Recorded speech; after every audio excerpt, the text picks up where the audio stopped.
Good morning, everyone, and welcome to the virtual launch of the Journal of African Law special issue on refugees, returnees, and internally displaced persons in Africa. It's an absolute pleasure to have you join us at this event today, and we do hope to have a significant time of engagement on this pertinent issue that has become of much significance to the continent of Africa and, of course, beyond the continent globally as well. As we may know, the issue of protection of refugees and IDPs being a significant issue of concern on the continent has resulted in a significant population displacement and demonstrated the need for protection and adoption of durable measures across the continent. And indeed, it's against this backdrop that in 2019, the African Union Assembly declared the year as the year of refugees, returnees, and internally displaced persons towards durable solutions to forced displacement in Africa. Evidently, while this has propelled the political discussion on the need for enhanced protection of refugees and IDPs, it has also reinforced the essence of discussion across various spheres, including among academics, practitioners, and policymakers. And it's really against this backdrop that the Center for Human Rights, Faculty of Law, University of Pretoria, and the SOAS Center for African Studies and Cambridge University decided to have this special issue on refugees, returnees, and internally displaced persons. And with us for the pertinent discussion today is an excellent lineup of speakers, panelists, experts who will be engaged in the discussion today, and it's a huge privilege to have them be part of us. For our introductory comments, we'll be having Professor Lutz, who is a reader in international law at SOAS, University of London, and co-director of the SOAS Center for Human Rights Law and co-editor of the Journal of African Law. With us also is Professor Frans, who is Professor of International Human Rights Law and Director of the Center for Human Rights, Faculty of Law, University of Pretoria. He is also Editor-in-Chief of the African Human Rights Law Journal, convening editor of the African Human Rights Yearbook, and editor of the Global Campus Human Rights Journal. We welcome professors to this pertinent discussion. And we'll also be having a panel discussion right after the introductory comments of a significant expert. We'll be having Ms. Sarah Palacios Arapilis, who is a doctoral researcher at the School of Law at the University of Nottingham. Her research focuses on the refugee status determination procedures in the context of Eritrean military national service. And besides her doctoral research, Sarah also teaches international human rights law at the University of Comillas in Madrid. And previously, Sarah worked in the field of international refugee protection and human rights, including at the UNHCR office in London. We have Ms. Cecile Sakiefui, who had received her LLM in human rights while working as a legal advisor and researcher at the Refugee Rights Unit at the University of Cape Town, South Africa. Currently, she's a PhD student at the School of Education, University of Cape Town, a PhD candidate. My apologies for that. Where research, broadly speaking, focuses on race and the political economy of education in South Africa. We have Dr. Olivia Lwabukuna, who is a lecturer in the School of Law at SOAS University of London, a fellow of the Free State Center for Human Rights at the University of Free State in South Africa, an associate editor of the Journal of African Law, and of course, has published widely on the issue of internal displacement, also having completed a doctorate significantly in that area. We also have Mr. Treso Makunya Muhindu, who is the publication coordinator at the Center for Human Rights, Faculty of Law, University of Pretoria, and a research fellow for the African Peacebuilding Network Collaborative Working Group on the African Union and the Resolution of Constitutional Crisis in Africa.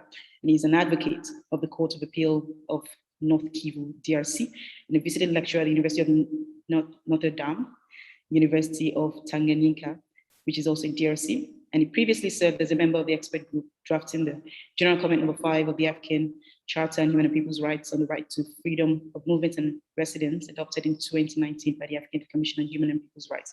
It's a great privilege and pleasure to have such excellent lineup of speakers and panelists. And of course, we do hope to have a significant time of engagement on this issue. And without further ado, I would like to hand over to Professor Lutz, who will begin our introductory comments. But just before I do that, I'd like to emphasize and mention that please, if you do have comments or questions, having gone through the special issue, and of course, while you're listening to the speakers, if you do have comments or questions, please kindly put them in the chat.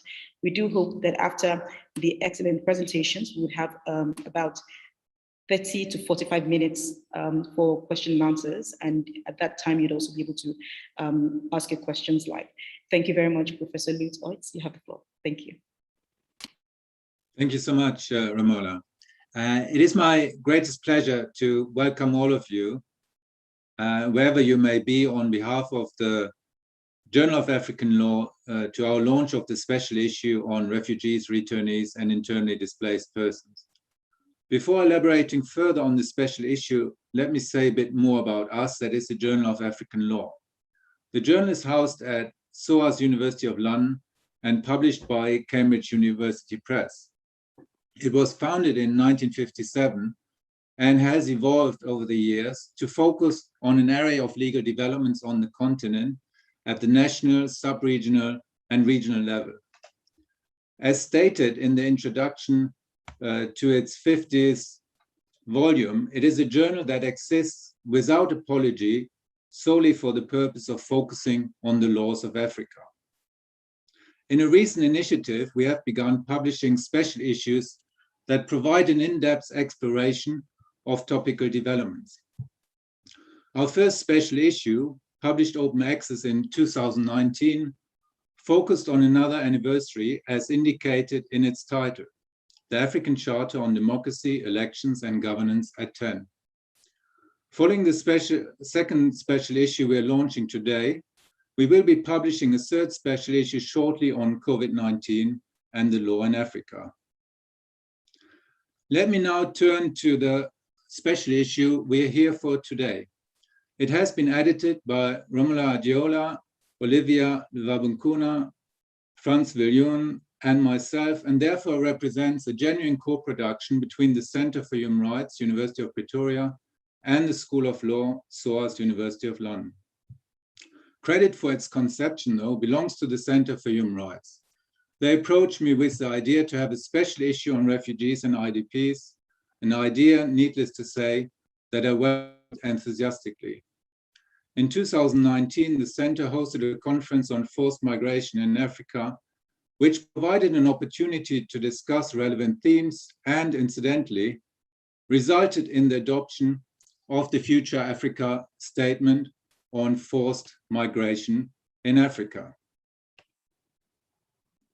The special issue itself was published with some delay in May this year and made available open access. Two of its articles focus on refugee law. Sarah Pelesha's Arapiles opens the substantive part by providing a detailed history of Africa's impact on the development of international refugee law. Fatima Khan and Cecile Sakifir offer a critical assessment of the Global Compact on Refugees in Africa, inquiring whether it will make a difference to the lives of refugees languishing in camps. The following four articles discuss IDPs in Africa. Francis Deng and Romola Adeola examine the normative influence of the UN Guiding Principles on the Kampala Convention in the protection of IDPs in Africa. Olivia Lwabukuna offers a fresh perspective by exploring the responsibility to protect as an organizing concept for preventing, addressing, and finding durable solutions to internal displacement in Africa. In the two following articles, Romola Adeola focuses on the importance of the prohibition of harmful practices for IDPs and the role of the Kampala Convention. In the following article, Romola Adeola and Benjamin Mesmour then direct our attention to the protection of internally displaced children in Africa, focusing specifically on Article 23.4 of the African Charter on the rights and welfare of the child. The two final pieces then address the role of human rights law and Ubuntu respectively. Romola Adeola, Frans Viljoen, and Treza Makunya Muhindo provide a concise commentary on the African Commission's groundbreaking general comment on the right to freedom of movement and residence under Article 12.1 of the African Charter on human and people's rights. Gideon Machiri Kaungu, in his reflections on the role of Ubuntu as an antidote to Afrophobia, turns our gaze to xenophobic acts towards Black foreigners in South Africa, proposing Ubuntu as a pragmatic social intervention and a morally sustainable solution to address xenophobia. The special issues collection of articles offers a critical insight into both the OAU Refugee Convention and the Kampala Convention, as well as the role of African human rights its treaties. It also contributes to the ongoing discussion on the policy, law, and practice pertaining to forced displacement in Africa, particularly the protection of forcibly displaced populations. I highly recommend reading it, or at least taking a look at the open access articles on our website if you haven't done so already. In finishing, it is my pleasure to extend my gratitude to all those who have made the special issue the tremendous publication it is. First of all, a thank you to all editors and the Center for Human Rights Law in particular for the instrumental part it has played throughout the process. Thank you also to Salih Fadel Maya, Commissioner of the African Commission on Human and People's Rights and Special Rapporteur on Refugees, Asylum Seekers, IDPs and Migrants in Africa, for providing a concise and insightful forward. A major thank you goes to Rowan Pease, the journal's editorial manager, and our copy editor, Rachel Wright, for all their hard work behind the scenes. Last but not least, thank you all for joining us today. Over to you, Frans, and I'm looking forward to the fantastic panel discussions later today. Thank you very much, Lutz. I will just jump in there then. And thank you at the Journal of African Law for taking, I think, up our suggestion, our initiative. We have been very fortunate to collaborate with you and to see the publication of this special issue of the Journal of African Law. Let me say something very briefly about the center. In a sense, the Center for Human Rights at the University of Pretoria, our focus is on the rights of the most marginalized and vulnerable. That would be the defining aspect of the work that the center tries to achieve. Our work started focusing on women, children, and then sexual minorities, persons with disabilities. But I think it was only logical that we would also come to embrace migrant rights in the broader sense, refugees, returnees, internally displaced persons. And I think we came to that over time. We've always involved our master students, human rights clinics in issues around migration. And then we were fortunate also to have Romola taking this up as an issue in her doctoral studies. And let me also, from the side of the center, emphasize the role that Dr. Adeola Romola had played. If you say, Lutz, that the center initiated and conceptualized it, as we know, conceptualization often comes through an individual and not an institution. So as far as that process is concerned, we acknowledge and we really treasure the inputs and value that Romola added at the center side throughout this process. I'm taken back to spring of 2019. It's almost 2 years later now. We hope it would be spring soon here in a very bitterly cold Pretoria. But I'm reminded of the conference that Lutz mentioned that took place on 6 and 7 September. In a sense, that would be the roots of this issue, the special issue. The conference looked at 50 and 10, beyond 50 and 10, and beyond the rhetoric. And I think that is still very important to remember what we're trying to achieve at that conference and how that got transposed into this special issue.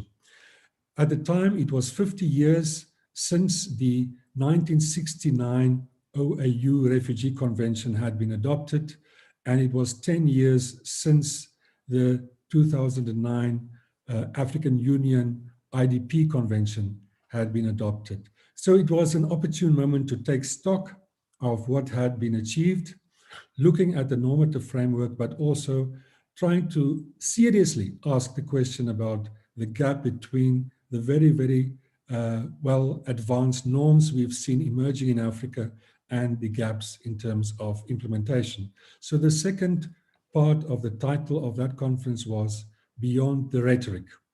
So we are almost 2 years later, but very happy that much of what had been done at the time had been concretized into peer-reviewed articles in terms of the Journal of African Law process and had culminated into this special issue. We thank the collaborative spirit that we had together with Olivia and Lutz and Romola as co-editors of this issue.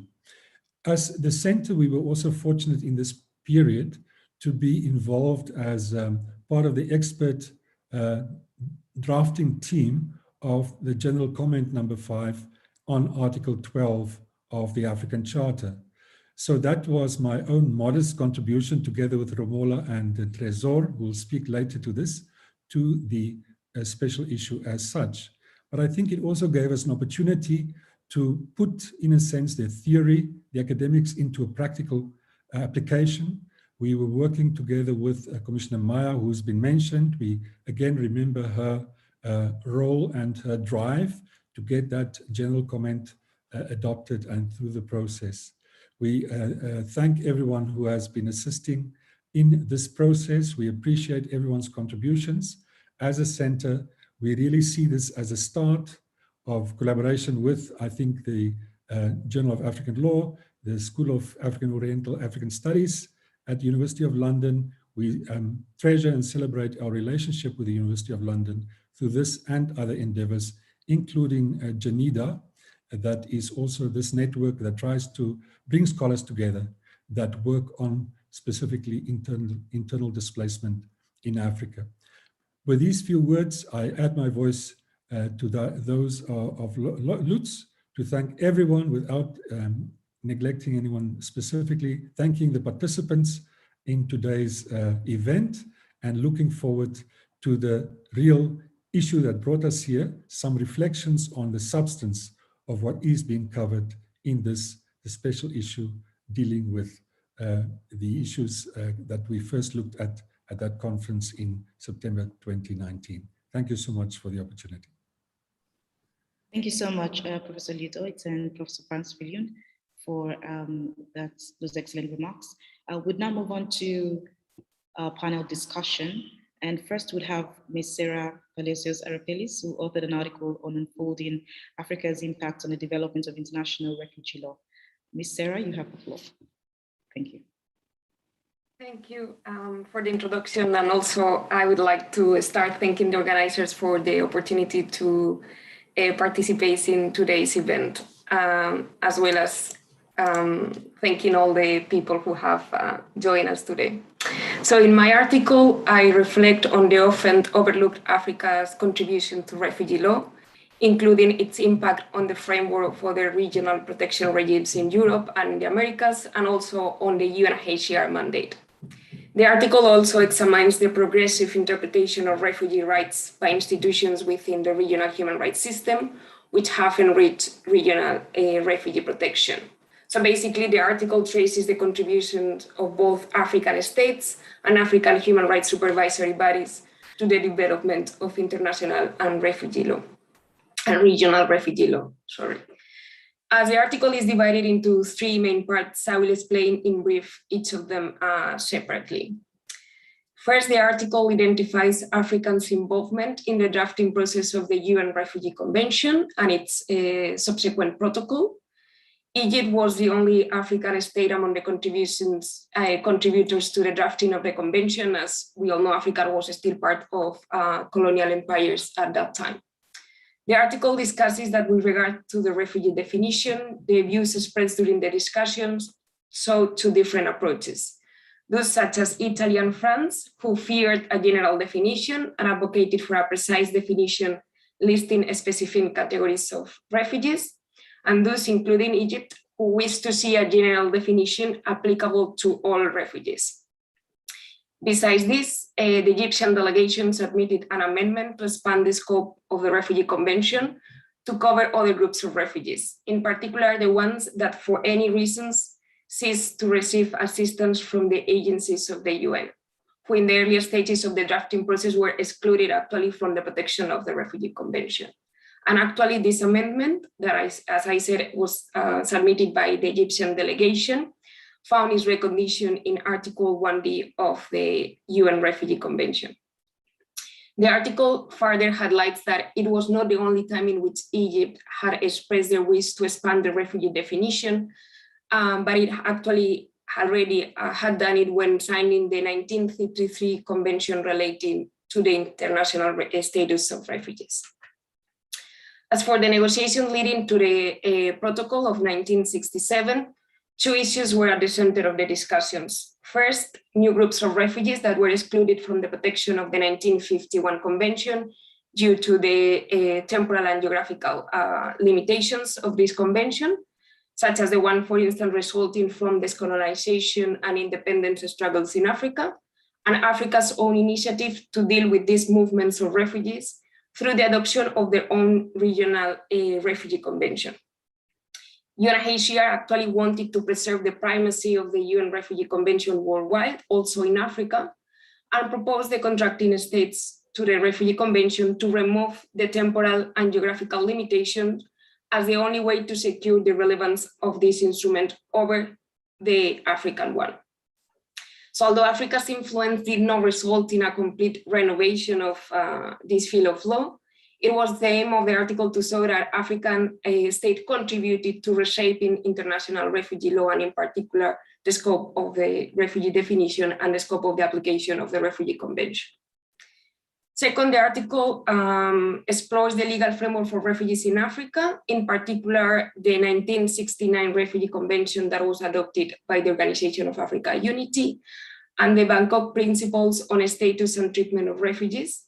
These principles were adopted a few years earlier in 1966.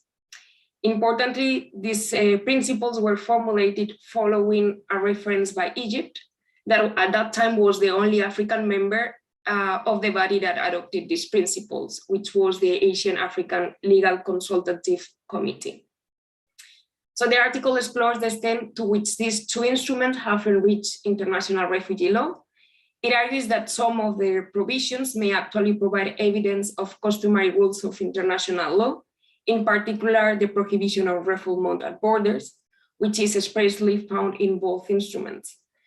In addition, these two instruments set forth an expanded refugee definitions that actually expands on the 1951 definition that is found in the Refugee Convention, definition of a refugee, to include those compelled to leave owing to external aggression, occupation, foreign domination, or event seriously disturbing the public order.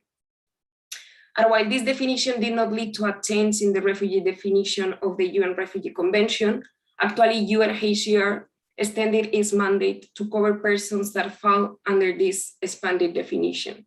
And presently, when UNHCR conducts refugee status determination, it actually considers as refugees not only those who meet the UN refugee definition, but also individuals that are covered by the 1969 Refugee Convention. The 1969 Refugee Convention has also influenced other regional refugee instruments, including the revised version of the Bangkok Principles, the Cartagena Declaration, and the not yet enforced Arab Convention on regulating the status of refugees, and in particular, the way in which refugees are defined in these instruments. In addition, some concepts employed in defining who falls under the category of subsidiary protection under the EU Qualification Directive are similar to the ones used in the 1969 Refugee Convention. So in making this analysis, the article shows that Africans' contribution to the codification of regional norms in the area of refugee protection have influenced subsequent legal developments, not only in Africa, but also beyond the confines of Africa. And lastly, the article examines some of the authoritative pronouncements made by African human rights supervisory bodies, insofar as they, for instance, adopt a progressive approach to interpreting the rights of refugees, asylum seekers, and statelessness. So to mention a few, the African Commission, in a case against Kenya, considered that the rights to citizenship or nationality as a legal status is protected under Article 5 of the African Chapter that set forth the right to respect for human dignity.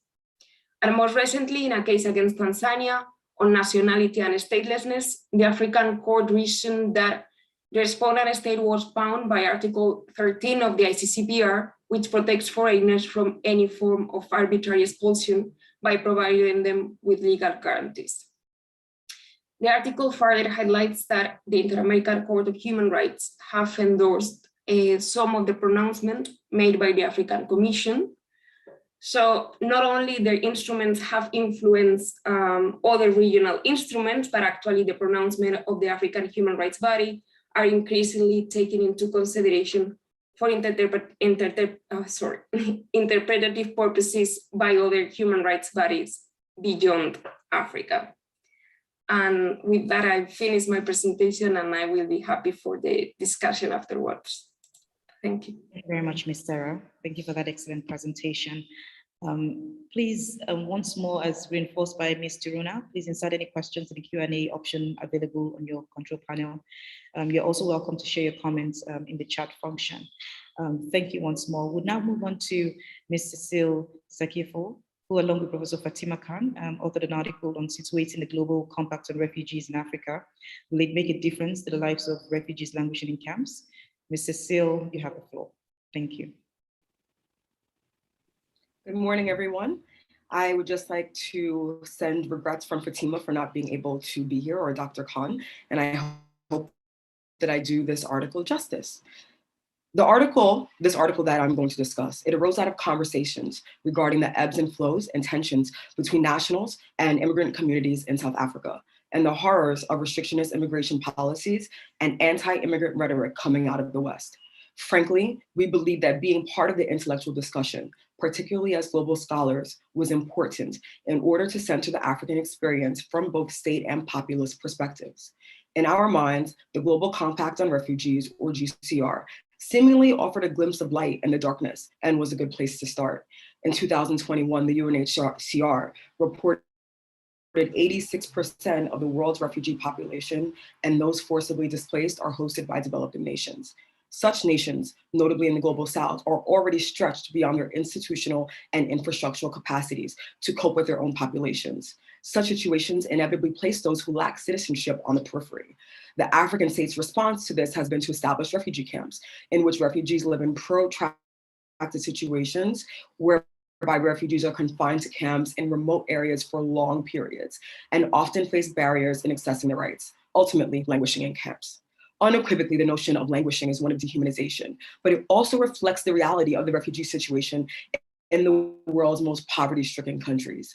In the face of growing numbers of insecure persons fleeing to safety, the global focus has to shift from refugees being a burden to a discourse of responsibility through legislation and the lived experiences of refugees in their host communities. This points to the title of the article, Situating the Global Compact on Refugees in Africa. Will it make a difference to those refugees languishing in camps? The article first explains refugee hosting norms in Africa and then provides an overview of the UN Refugee Convention and its applicability for African states.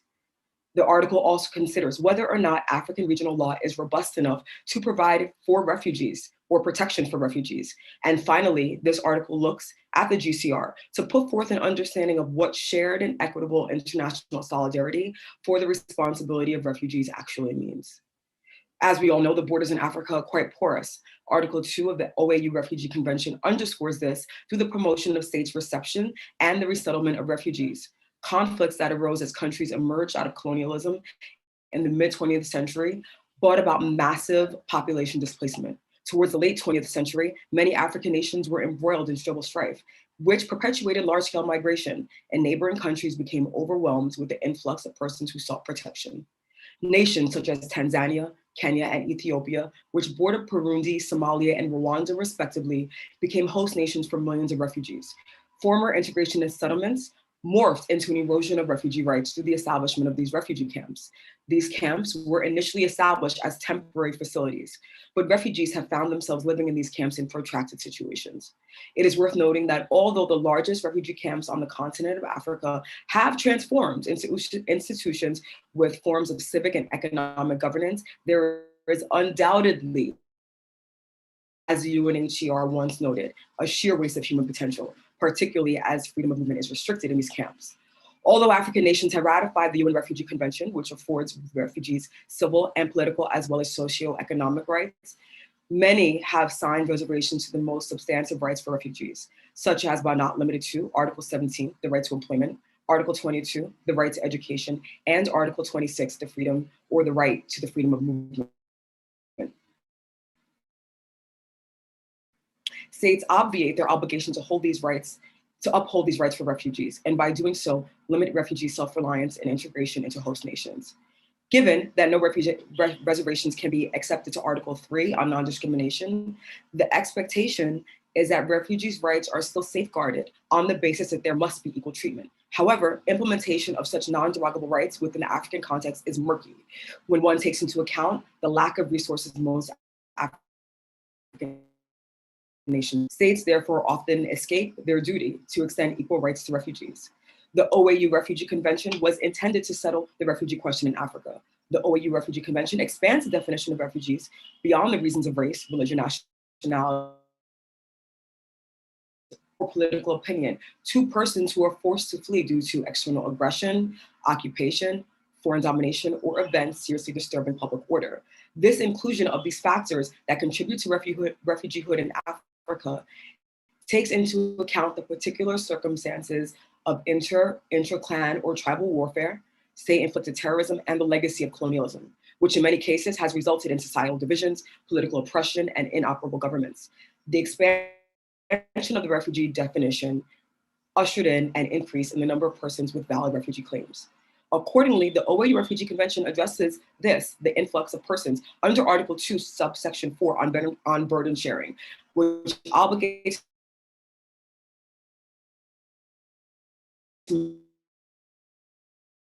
member states granting asylum. In 2010, the committee re-emphasized burden sharing by encouraging international solidarity to support standing the advancements of OAU Refugee Convention. There are gaps in law asylum to for durable solutions such as citizenship and research. The OAU Refugee Convention has fallen short. There were various regional conferences and attempts through memoranda to resolve the issue of assistance, rights, and solutions for refugees. These are the Pan-African Conference on the Situation of Refugees in Africa, Assistance to Refugees in Africa, the Second International Conference on Assistance to Refugees in Africa, and the Memorandum of Understanding in 2003 between the Division of Foreign Affairs, Refugees and Displaced Persons, and the aid. What materialized was the understanding that refugee hosting countries need substantive policies, strategic implementation, and earmarked refugee aid to assist with the fulfillment of refugee rights. The African refugee situation thus begs the question, can the GCR adequately attend to the issues that African regional law fails to consider? The global acceptance of the New York Declaration on Refugees and Migrants facilitated greater international cooperation for sustainable solutions to the refugee crisis with the draft and subsequent adoption of the GCR. The GCR re-emphasizes the paradigmatic shift in thought away from burden sharing to responsibility sharing that emerged with African regional conferences and memoranda on refugee rights. In a responsibility sharing framework, refugees are not viewed as heavy burdens, but as seen as right-holding, contributing members of their host countries. The GCR has the following core objectives: to ease pressure on host countries and communities, to enhance refugee self-reliance, to expand third-party solutions, and to support conditions in countries of origin for return of refugees in safety and dignity. The GCR also puts forth the Comprehensive Refugee Response Framework, or CRRF, as a mechanism of implementation through which host countries can meet these core objectives. Transparent refugee aid, both public and private, is intended for financial support at both the national and local levels to assist with innovation and local and municipal infrastructure, and to strengthen institutions, which can ultimately advance refugee integration and promote refugee self-reliance. Although there has been a global adoption of the GCR, it is in fact non-judiciable. The non-binding nature of this document assuages a compliance pull. However, it is rooted in refugee and human rights law. The GCR has an implied normative force. These political obligations therefore have facilitated donor aid and the initial rollout of CRRF in 15 global South countries. Critics have been concerned that the GCR engenders a you-host, I-pay scheme in which Western nations can relinquish their responsibilities to host as a third country by providing financial assistance. The majority of refugees who are able to seek safety and security elsewhere, while the majority remain grossly impoverished and flee to neighboring countries. It is because of this that despite its limitations, the GCR does have applicability in Africa and can pose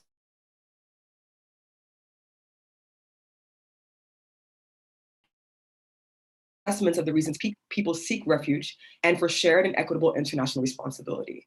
Concretely, the rollout of the CRF legislations on various socioeconomic rights, such as the Djibouti Declaration, which provides for the inclusion of refugees into the education, the 8 IGAD member states, which has 4 pillars: return and reintegration,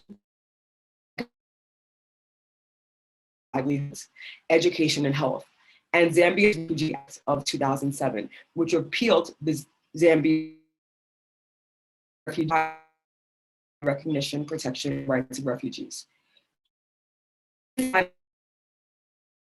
Funding, the potential for donor dependency, and issues of spatial allocation, the GCR ultimately does bring hope and the promise of rights realization within reach for refugees languishing in the countries.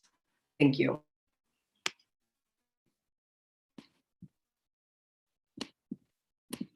Thank you very much, Mrs. Seal, for that great presentation. It was a bit of a network challenge there, but I think your presentation really came out great, and we did get the gist of it. Thank you very much for this.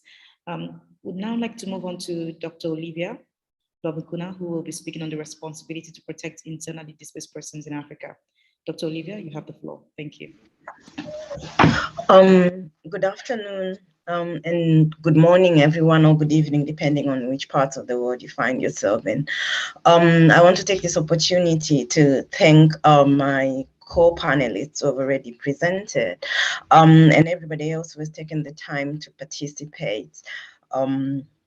Noting a couple of people who are key in this particular area of study, including John Barolo in the participants group, so I'm already excited. But anyway, my presentation is going to be on the responsibility to protect internally displaced persons in Africa. And I specifically looked at the topic from this point of view because of what I essentially already identified as implementation challenges, and these are reflected in every aspect of key frameworks that are conceptualized on the African continent.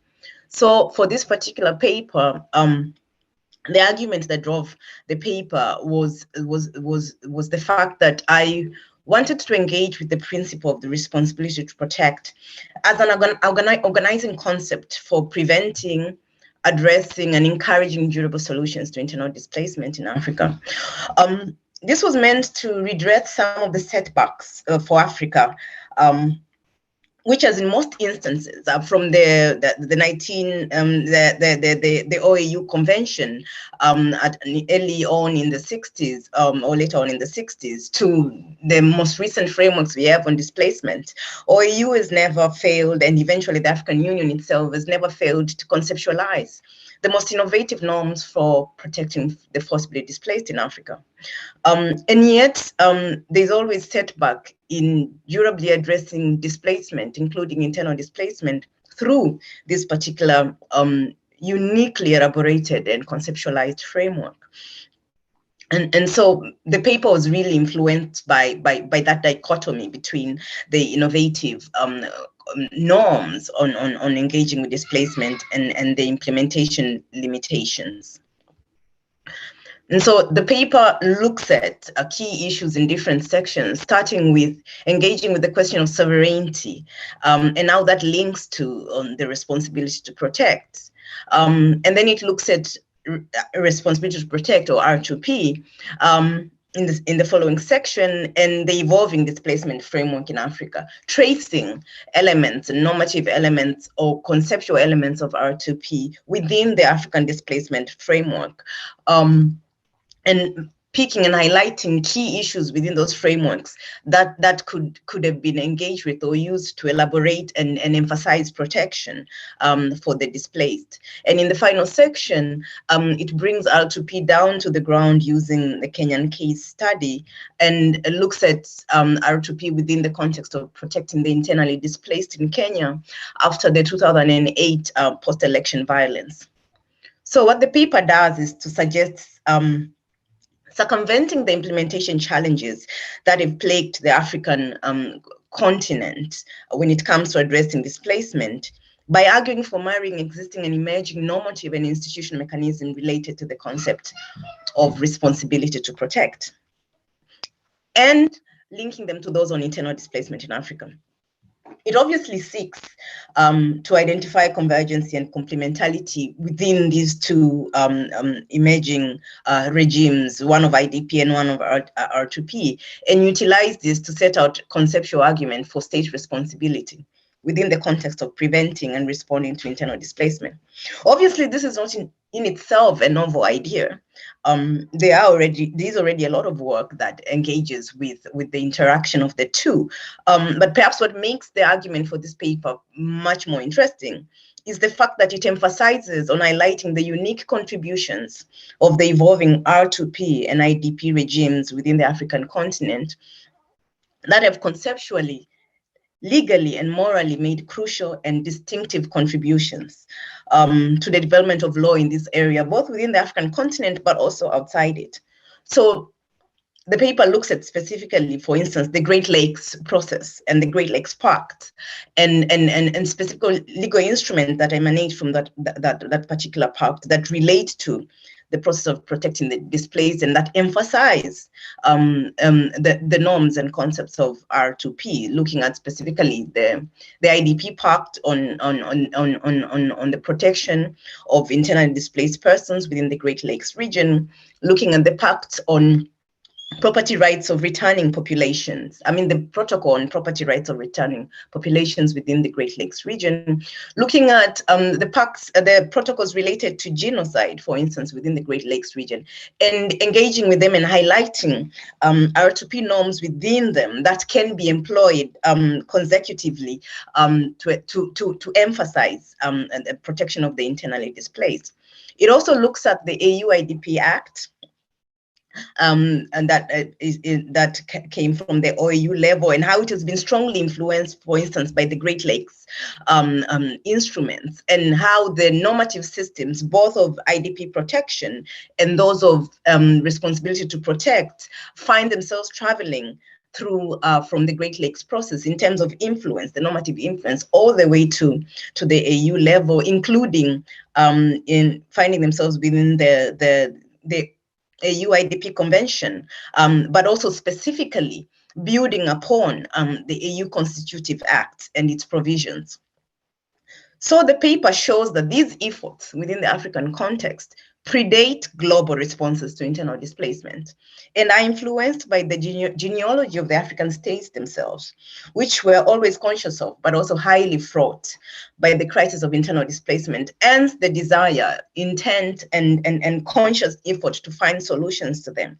But also the paper highlights the early responses to displacement on the African continent, starting with the refugee instruments and moving on to IDP instruments.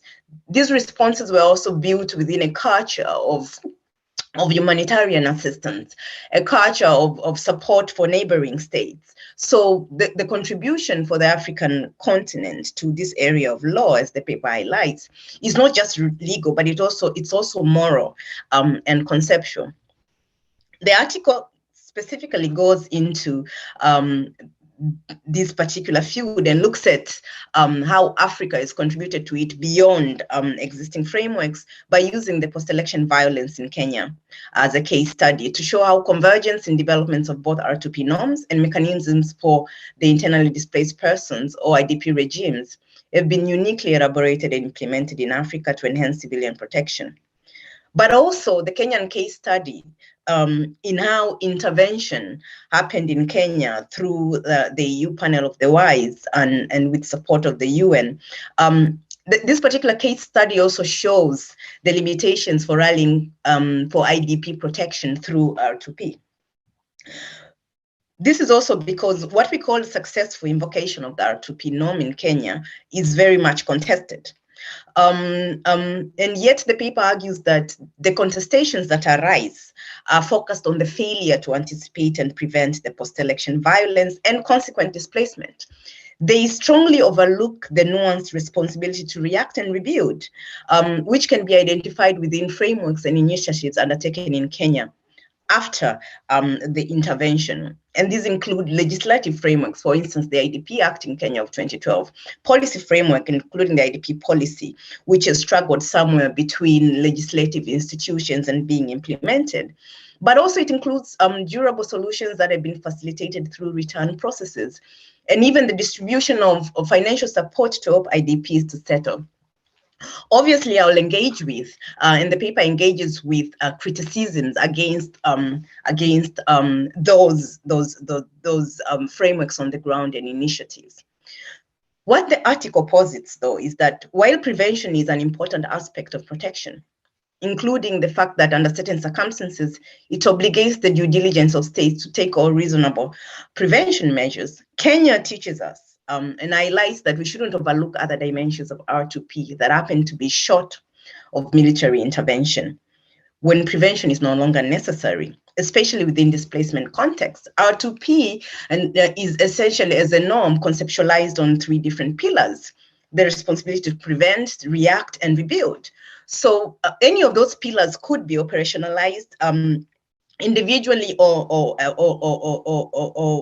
consecutively.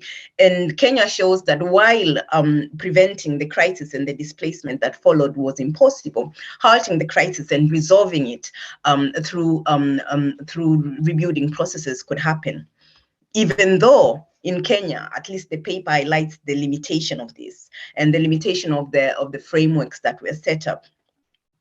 And the key limitations that it highlights is that the process of halting the conflict and the element of rebuilding, including finding durable solutions, were limited by political aspects and political limitations.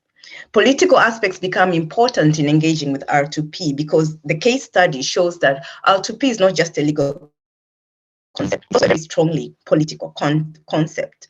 So where there is no political support, where there is no political intent, R2P becomes very difficult to implement when a particular situation is relying on Pillar 1, Pillar 2, and uncoercive elements of Pillar 3 of the responsibility to protect. Therefore, where military intervention is not being emphasized. So R2P approaches within these 2 first pillars and the third non-coercive element of Pillar 3 become difficult to operationalize within this particular context. But also Kenya shows that where such a operationalization takes place, there's a slight chance that the political players could pick and choose what aspects get operationalized and which ones do not due to political interests. And the example I use from Kenya and the example that the paper uses is that the accountability for displacement, for instance, has not happened in reality in Kenya.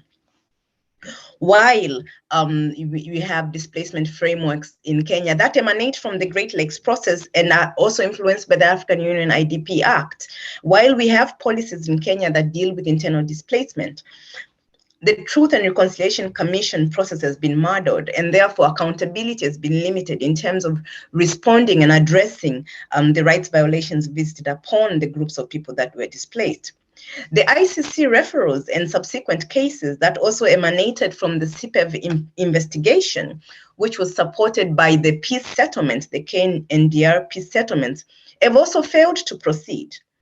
Therefore, the normative system based on R2P to protect IDPs has been overtaken by political negotiations and events. So in this particular article, I argue that while marrying R2P and IDP norms could provide a strong opportunity for strengthening protection for the displaced, Kenya inadequately provided an illustration of what R2P can deliver in situations of internal displacement. It shows the possibilities of the R2P in terms of responding to a crisis, but then it falls short of how that response can be extended to addressing issues of internal displacement. And one key thing that I find was rather unfortunate, and the paper highlights that, is that the Kenyan process of intervention, including the KNDR peace settlement, the Kenya National Dialogue on Reconciliation, failed to take a legal approach in terms of issues of humanitarian assistance. So humanitarian issues are highlighted within Agenda 2 of the KNDR peace settlement, but they are bundled. and they are left to political processes without being strongly linked to the UN guiding principles, the Great Lakes framework on addressing displacement, or the AU framework, or any form of express legal R2P. But I also think that even if the responsibility to protect was essentially linked legally to the KNDR peace settlement, and therefore setting out a stronger framework for holding displacement instigators accountable, without the requisite political will for accountability, these efforts would still not have succeeded. Kenya would obviously struggle with political will, seeing that its future president and the deputy presidents were among key respondents in the ICC cases that were emanating from the crisis. So I think what my paper shows is that whilst the most innovative frameworks for internal displacement have been set out in the African continent, their limitation is not just that there's failure to implement, there's lack of capacity, there's lack of institutional support, but the political will to do so. And the political will means the ability and willingness of key players to be held accountable is lacking. And as long as that lacks, principles such as R2P within displacement context gets limited in terms of how they can be operationalized. I thank you. Thank you very much, Dr. Olivia, for that excellent presentation. And just before we move on to the next presentation, we'd just like to recognize the presence of Madam Maya, Sally Maya, who is also here with us and who will look forward to this pertinent publication. You're most welcome, Madam Maya. And without further ado, we'd like to move on to Mr. Treso, who will be speaking on the commentary on the African Commission's general comments on the right to freedom of movement and residence under Article 12 of the African Charter on Human and People's Rights. Mr. Treso, you have the floor. Thank you. Thank you so much, Romola, for that. I would like to thank equally the organizers of this webinar, the Journal of African Law and the Center for Human Rights, the University of Pretoria. The paper I'll be presenting emerges from the work myself, Professor Frans and Romola did for the African Commission, because we participated in the drafting of the General Comment number 5 on the freedom of movement and residence in Africa, Article 12 particularly. So we thought as part of this special issue, it would be interesting to provide actually to legal scholars and other scholars interested in the work of the African Commission, but also in the protection of refugees, internally displaced, migrants in Africa generally, an insight on what's the process that led to the adoption of the General Comment, what were the reasons why the General Comment was actually drafted, and what is its significance to the African human and people's rights corpus. So the General Comment was adopted by the African Commission on Human and People's Rights in 2019. And our paper is divided, which is actually a commentary on that General Comment, is divided into 5 parts. In the first part, we provide the historical significance of free movement in Africa. So we note how mobility has always been part of human development on the continent and has served actually to forge bonds among various communities and individuals. And throughout the African history, however, it has been differently regulated. The imposed borders that came as a result of colonialism meant actually that individuals who could move freely between entities could no longer do so if they found themselves under the rule of different newly created state.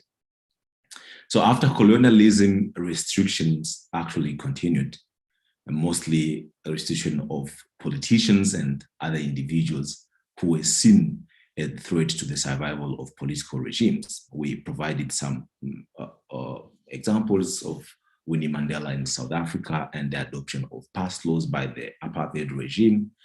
We provide other examples from Nigeria and Uganda, looking, for example, at the issue of the movement of the political opponent Kizza Besigye. The paper also notes in particular how refugees and internally displaced persons are some of the most vulnerable to the restriction of movement in Africa when one looks at examples of policies of encampment. And the breakout of the COVID-19 pandemic just came to make matter worse, and we'll talk about that. We talked about the paper, and I will highlight some of those issues later.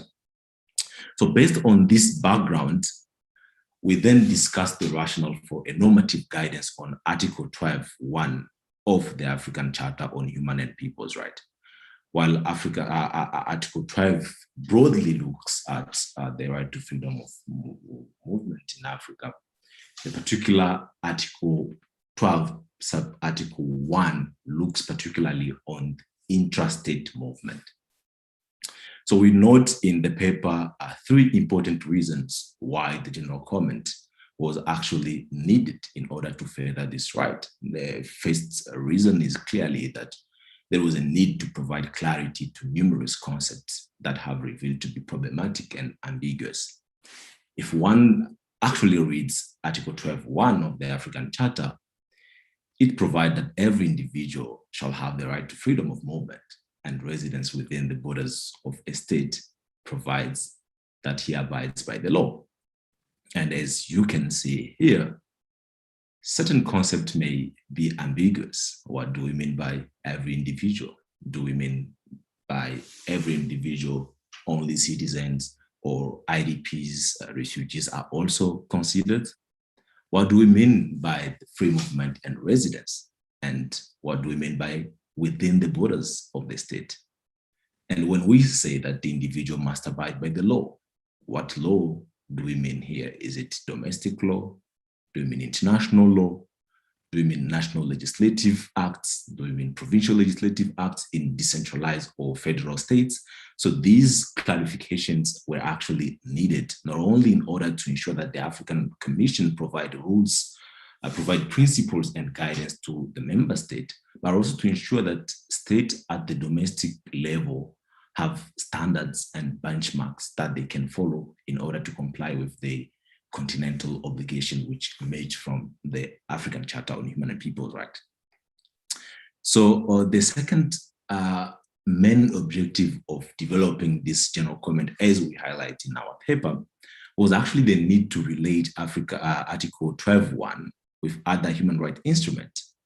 So if you look at the freedom of movement and right to choose one's own residence, it's not only a right provided under the African Charter. You have, for example, at the global level, or the Universal Declaration of Human Rights, which has the right to free movement.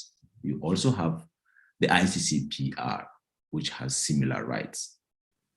But now the question was, what would be the relationship between the African Charter and the ICCPR, for example, which has a slightly different wording, and what will be the same relationship with the UDHR? And at the same time, what will be the relationship between Article 12.1 of the African Charter and other African human rights instruments when we look particularly at the Kampala Convention? One of the issues we try to discuss in the paper is actually how do we ensure that the interpretation that the general comment provides in order, let's say, to read the Kampala Convention into Article 12.1 does not impose obligations on states that are party to the African Charter but are not party to the Kampala Convention. So we note here that Article 60 and 61 of the African Charter allows actually the African Commission and today the African Court to rely on different African human rights instruments and other international human rights instruments in order to provide an interpretation on the obligations of state. So the Kampala Convention, although not binding on states that are not party to it, can still be used as an interpretative tool by the African Commission. So reading the Kampala Convention into Article 12.1 did not, in our view, pose a serious challenge. So the third element which actually justified the rationale of the general comment was a necessity to harmonize the approaches of state in relation to free movement and choice of residence by actually providing an interpretation of a rights that they all recognize under the African Charter, but which they provide probably in slightly different wording and different formulations under national constitutions. One of the key issues, for example, that we note is the fact that certain constitution limits only the right to free movement and the choice of residence to citizens. This may be problematic when it comes to individuals who actually are in the states and they are not citizens, they are not nationals. What do we mean? What type of protection is accrued to refugees, for example? What type of protection is accrued to stateless individuals? Although the general comment did not deal with the issue of statelessness, because under the African Commission, the process is underway to ensure that the stateless individuals are properly and adequately protected. So after this clarification, the paper moves on to provide the drafting history of the general comment. And as I mentioned earlier, the three authors of this paper participated as experts of the African Commission to draft this general comment. And a few meetings were held in Ethiopia, Addis Ababa, with other experts. And these meetings were actually valuable because the participation of individuals who had expertise, for example, in international humanitarian law, enables the general comment to take to consider also issues of free movement and choice of residence during armed conflict, and how vulnerable individuals can be properly protected in that particular instance. The paper highlights that the general comment was developed within the framework of Pan-African Program, PANAF, and the process was mainly led by the African Commission Special Rapporteur on Refugees, Asylum Seekers, IDPs, and Migrants, who is actually participating to this webinar as well. So as also was mentioned in opening remarks, while the Center for Human Rights took the lead, the process was also inclusive and participatory in nature to confer to the general comment its own legitimacy. The participation was at different levels. For example, we had expert meetings, expert provided their comment. We also had engagement with civil society organizations during the Civil Society Forum, the African Commission. And then the general comment was made public the draft was made public for over 6 days to receive comment from various actors, including states who also sent their comment. Although one could note from the process that states did not many states provided their comment, but at least we had these comments which were interesting. The article provides much details, over 10 pages of the crux of these general comments. What is its contribution? And I would like mainly to highlight a few of them as we detail them in the paper, and the paper is made open access, so those who are interested can still look at the paper online. So the paper adopts the general comment adopts a more rights-based approach as opposed to security-based approach to movement in Africa. So we, for example, depart from the understanding of the the ICCPR, which provide that everyone lawfully present in the country. Since Article 12 of the African Charter, Article 12.1, does not clearly indicate that the person who is the beneficiary of this right must be lawfully in the country, we extended the protection the general comment actually extends the protection of individuals who are also not lawfully in the country. And those individuals can include IDPs or persons who are not regularly visas and all the things. And this, in our view, meant that those individuals can claim the protection without being subjected to arbitrary detention just simply because they do not have papers. We also highlight issues related to the restriction of movement during disasters, including health pandemics of the magnitude such as COVID-19 pandemic. The general comment, number 5, emphasized that such measures, the measures that states can adopt in order to flatten the curve of COVID-19 pandemic, in order for them to comply with Article 12.1 of the African Charter, those measures must be absolutely necessary to respond to the threats and must not be exercised indiscriminately. And evidently, what this suggests is the need for restriction to cohere with the legitimate objective sought to be achieved based on a careful assessment of a situation. Before concluding remarks, we reflect on the soft law nature of the general comment, and we agree that as a general comment, it's not binding, it's not a treaty, and as such, its strength and its impact would actually depend on the manner in which different stakeholders, both at the regional level, but also states will engage with it. The judiciary, the executive, and the legislature can provide more impact to this general comment by including it in the domestic interpretation of different rights in the Constitution, or also legislations by taking it into account when they want to legislate on matters related to the right to freedom of movement. But also states would have to ensure that when they present their reports based on Article 62 of the African Charter, the periodic or initial reports, whatever the case may be, to the African Commission, they have also to indicate measures that they have taken in order to provide a broader interpretation of Article 12.1 at the domestic level is provided by the African Commission in this general comment. We know for sure that this general comment will be certainly used by the African Commission when dealing with communications that are related to Article 12.1, and actually the African Court on Human and People's Rights can use this general comment. In fact, it has demonstrated that it's ready to use general comment from the United Nations Human Rights Committee, and it has used other comment from the African Commission on Human and People's Rights. And we believe that when the African Court will be dealing with issues related to the Article 12.1, this general comment will be useful to them. We note in our paper, for example, that the only contentious case that directly dealt with Article 12.1 was the Lucien Ikili case versus Tanzania before the African Court, and we hope that in future cases, both the African Court, the African Commission, and we expect domestic court will engage meaningfully with this general comment, and academics may also find it relevant in order to advance the protection of IDPs and other vulnerable individuals, but also in order to develop the normative framework of the African human rights system. Thank you so much.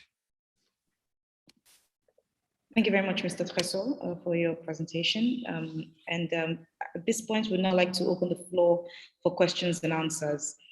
Please kindly indicate the person you'd like to ask a question, and please indicate by show of hands to ask live questions.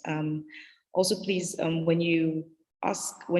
just before you begin, please state your name, and if possible, please kindly switch on your video while you ask your questions. And I think just as we wait on those that would like to ask questions, we just also like to recognize the presence of Professor Farida Banda and also Dr. Browen Mambi, as well as also recognize the presence of Commissioner Maya.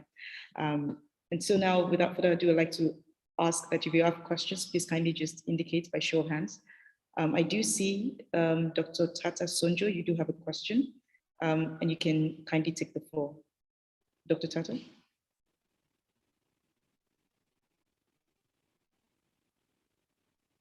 I think while we wait on Dr. Tata Sonjo, I do see that we have about 2 questions. There's a question from Mr. Egide Nigimberi, and I suppose the question is to Dr. Olivia.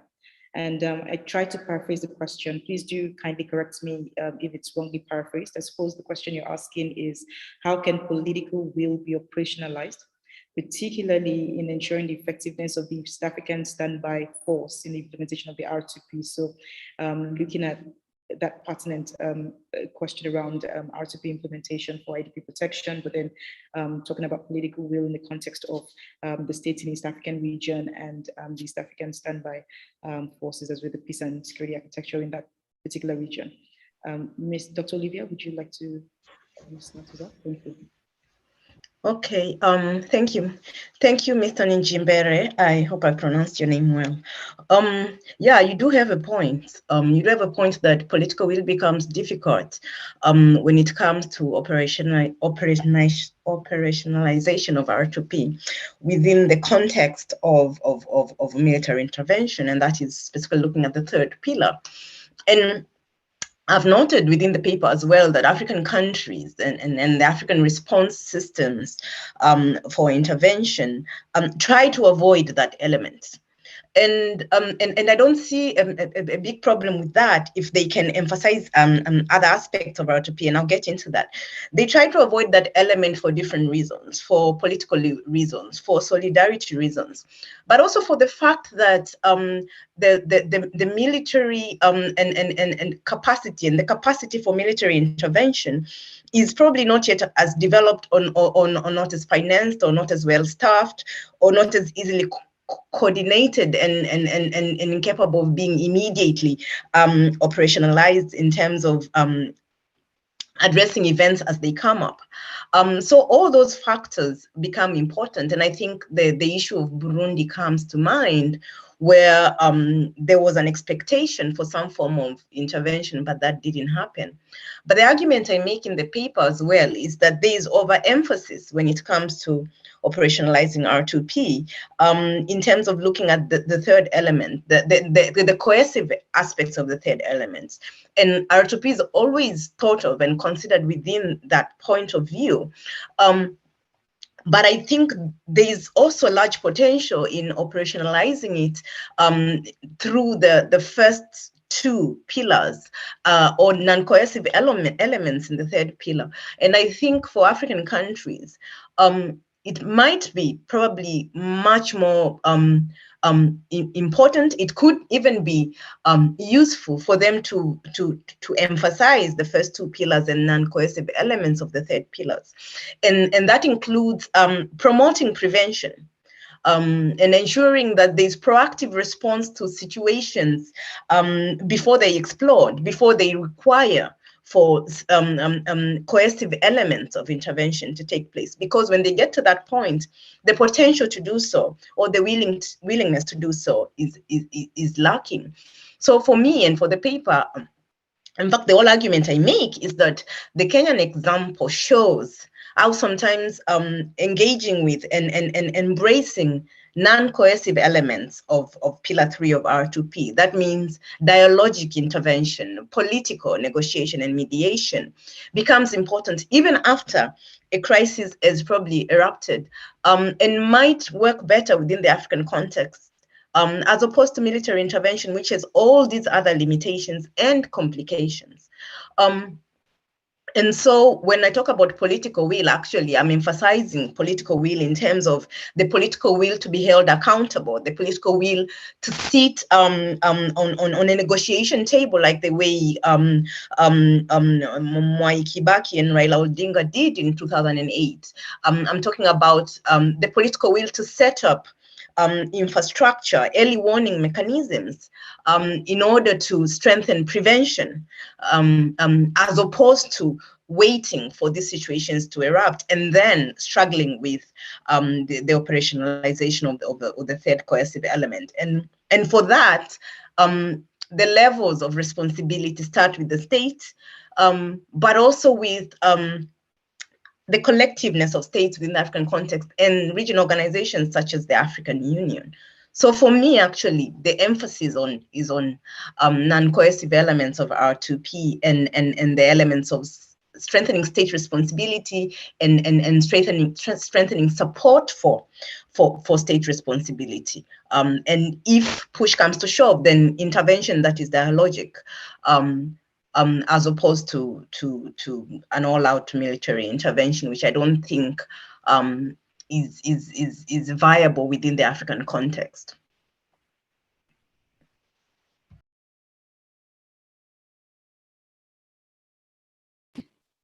Thank you very much. Thank you very much for your excellent response, Dr. Olivia. I do believe that that was an excellent response to the question by Mr. Ekedi. Would now like to open the floor for more questions. And just before we take the question by Dr. Sonjo, if you could hear us, would also like to recognize the presence of Justice Retsin Kampindu, Mr. Lloyd Kuveya, Dr. Caroline Nalule, Dr. Walter Sama, and Ms. Olanike Adeola. Thank you very much for your presence at this event as well. Please, Dr. Sonjo, can you hear us? Could you ask your question, please? Thank you. Yes, Romola, I just wanted to say that the conversations have been very enriching, and that I joined a little bit late, and I'll be glad if maybe it's on record you could share the conversation with me so that I can really get my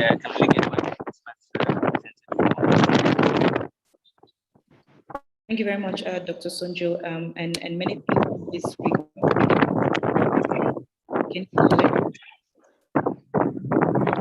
Hello. Many thanks, Dr. Sonjo, for. I think you can see thank you very much, just to respond to your question, I think the videos will be available, and many thanks to Ms. Yolanda Boyzon and Mr. Runa from the center in regards to this. So the videos will be available, and you can always watch it much later, even after this particular event. Thank you very much. I do see that there's a question also from Mr. Lloyd Kuveya, and his question is to Dr. Olivia. And I think he's asking, how do you see the conflict in Cabo Delgado, where we have seen individual states like Rwanda, Botswana, South Africa, and Zimbabwe deploying their armies to Mozambique to intervene? Is the best intervention, or is this the best intervention, or would you propose dialogue as an intervention as opposed to military intervention? Thank you very much. Okay, thanks, Lloyd. And I also think it gets interesting because then it becomes a question of whether what is happening in Cabo Delgado is really happening within the pretext of R2P, or it's happening within a different pretext, because R2P also emphasizes a collective approach to intervention. So it's not necessarily individual states doing so. And so it's driven and coached within collective responsibility. And so it has also got to happen within the framework, for instance, of the African Union instruments or similar frameworks. So that becomes the first question and the first issue to really consider. When it happens within that particular context, I think it limits a lot of other complications that have come through in individual state intervention, which have also resulted in a lot of other political complications. And so in the context of Cabo Delgado, I think those same issues that I'm talking about come up. How is that coordinated? How is that organized? How is responsibility taking place for those countries that are particularly sending in their militaries if anything goes wrong? Is it a collaborative process that is happening within the context of the pillars of R2P, where the state is responsible, then you support that particular state in essentially operationalizing its responsibility, and eventually you intervene, but as a collective, so through collective instruments. And so if that doesn't happen, then there will be complications within the context of Cabo Delgado. The complications will be related to intentions for intervention. The complications will be related to political complications that will result from the intervention. The complications will be related to accountability for any violations that happen, for instance, during the intervention. And the third complication becomes the question of reconstruction, seeing that R2P is set up in three elements: the element of prevention, the element of reaction, and the element of reconstruction. And so when it happens like this, if it's not happening within the framework of R2P or R2P related norms, then there are all those issues that come up. How is the process of intervention implemented? How is it sustained? How is the process of reconstruction taking place? How is it set up? What is the role of Mozambique and its position in all of this? And so I feel in the question, in the context of Cabo Delgado, that, for instance, the intervention of Rwanda and other forces, there are questions that have been raised there in relation to that. And I think a more coordinated approach would might maybe have limited those questions and the transparency around and that particular intervention. The question of dialogue also becomes important, as I was emphasizing later on, but I'm also emphasizing it within the context of R2P, and I think that's the context of my paper, that if it happens within that particular framework, there's a systematic order around it. And the intervention, yes, is in the third pillar, and it is an intervention, but it's dialogic, and so does not come with all the consequences that would come from a military intervention, and perhaps maybe on failure of that's when it would lead to a military intervention. But also, I think the one point that comes from the paper I wrote is the fact that each context is different and might require a completely different approach. So maybe Cabo Delgado's situation that involved non-state actors was much more different from the Kenyan situation that I've been discussing. And so it might have required a different form of intervention than the form of intervention that was operationalized in Kenya. But for me, bottom line is that any intervention at this particular point should happen within the framework of a regional organization like the AU and within the context of responsibility to protect. Maybe not necessarily internationally and driven by Western countries, but within the framework of African Union, that can still happen. And it might have much more longer term effects than a military intervention that is a bit ad hoc. Thank you. Thank you very much, Dr. Olivia, for that excellent response. I'd like to ask if there are any further questions. Please do feel free to raise up your hand so that we can call on you to ask your question. I do see that there's also a question from Dr. Caroline Nalule, and the question is to the effect that you'd like to hear from each of the panelists with regards to freedom of movement of encamped refugees. Probably we could have, as many of our panelists as may want to respond, please, you're kindly invited to take the floor. And I think also to Mr. Tresor, what recommendations probably are offered in terms of this particular question as well. There are obviously some political and practical considerations for encampments and related rights restrictions. So please do feel free to answer the question however you deem fit. I think we'll start perhaps with Dr. Would you like to take the floor again, Dr. Olivia, or shall we go with Ms. Sarah?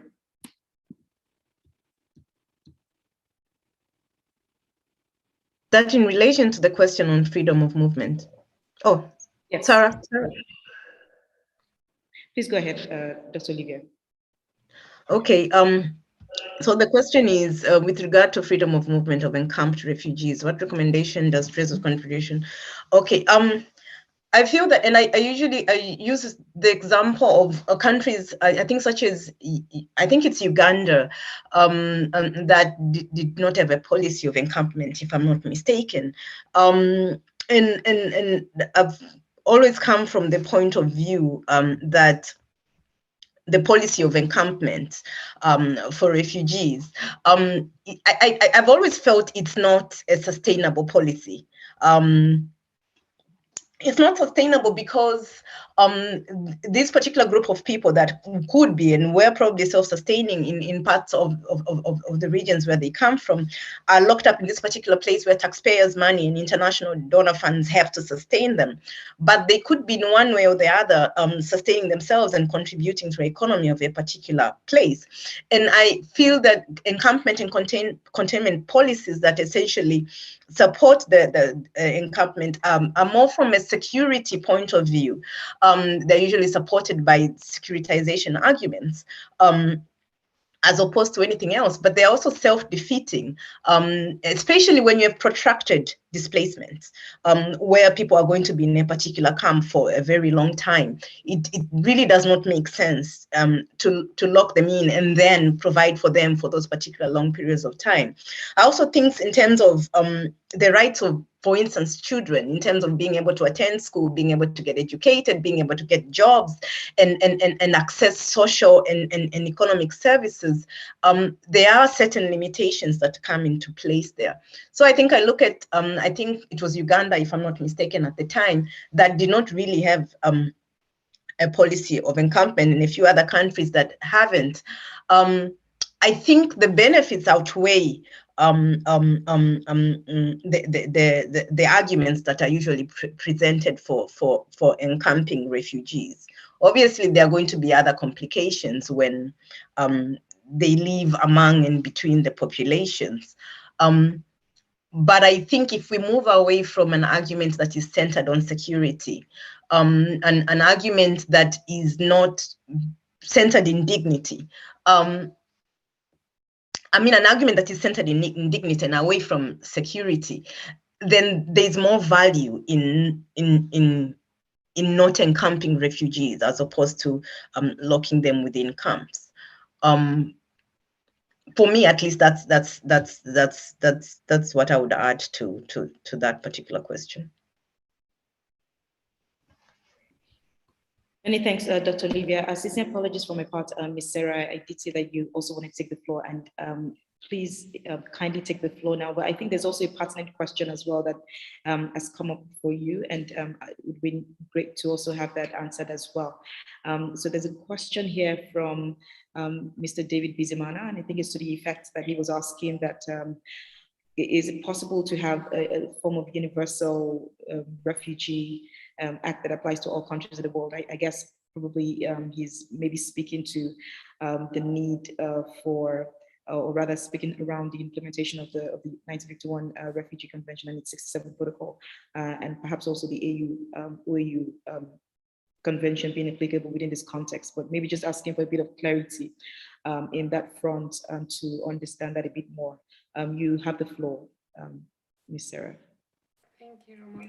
So with regards to the first question about the policy of encampment, I also agree with Dr. Olivia that it's not a sustainable solution and actually does not provide with durable solutions for the refugees who are in that protected situation. I know, for instance, Sudan and Ethiopia, they have this policy, and the legal basis for the policy of encampment comes from the reservations that these two countries have made to specific provisions of the Refugee Convention, including the right to freedom of movement, the right to employment, or even the right to access to education. So because they have reserved to their rights, this give them the legal basis for placing refugees in refugee camps there. So perhaps to start, one of the things these two countries and other countries that they have made similar reservation, which I think is also Zimbabwe, would be to remove the reservations to the Refugee Convention, and also not to what extent these reservations are in line with the principle of non-discrimination. And with the other question, let me read it again. I don't know where I understood it correctly. I think I cannot find it.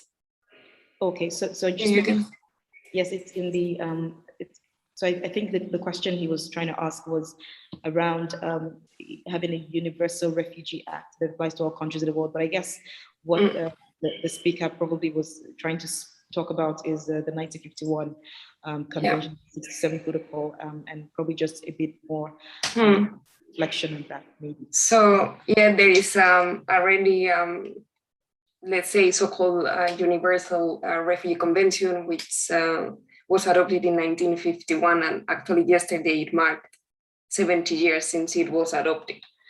And yeah, many countries have already signed and ratified that convention. Then there are other conventions that have been adopted at regional level, including in Africa, in Latin America, also in Europe. We have qualification that come, a directive that comes from the European Commission. So besides the universal framework for the protection of refugees, there have been also regional responses that perhaps addresses specific needs of refugees from a specific region that perhaps the universal one does not address.